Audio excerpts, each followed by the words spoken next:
నా పేరు బిసాతి భరత్ అండి. నేను ముఖ్యంగా చెప్పేది ఏంటంటే, ఈ దేశానికి అతి ప్రమాదకరమైనటువంటి వాడు ఎవడురా అంటే, ఎవడికైతే బాధ్యత ఉండదో, లక్ష్యం ఉండదో, జీవితంలో ఏం చేయాలనేటువంటి క్లారిటీ ఉండదు.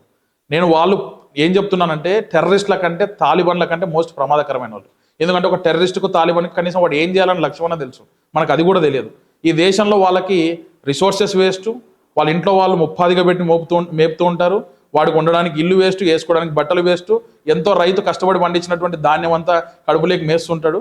సో నేనేం చెప్తుంటానంటే, ఈ దేశానికి ఎవరైతే లక్ష్యం లేనటువంటి యువత ఉంటారో వాళ్ళు చాలా ప్రమాదకరమైనటువంటి జీవులు. అందుకని అబ్దుల్ కలాం గారు ఒక మాట అంటారు, low aim is a crime అంటారు, having no aim is a sin అంటాడు. సో కాబట్టి ఈ దేశానికి లక్ష్యం లేనటువంటి యువత అనేటువంటిది మోస్ట్ ప్రమాదకరమైనటువంటి సెక్టర్. అలాంటి వాళ్ళు దేశంలో ఎక్కువ అవుతున్నారంటే దేశం నాశనం అవుతుందని అర్థం. సో నేను యువతకంతా ఒకటి చెప్తాను, మీ లైఫ్లో మీకంటే ఒక విజన్ ఉండాలి, ఒక మిషన్ ఉండాలి, ఒక ఎయిమ్ ఉండాలి, ఒక ప్లానింగ్ ఉండాలి. ఎందుకంటే జీవితంలో మన బాడీలో పనిచేసేటువంటి ప్రతి కణానికి తన రోల్ ఏంటో తెలుసు.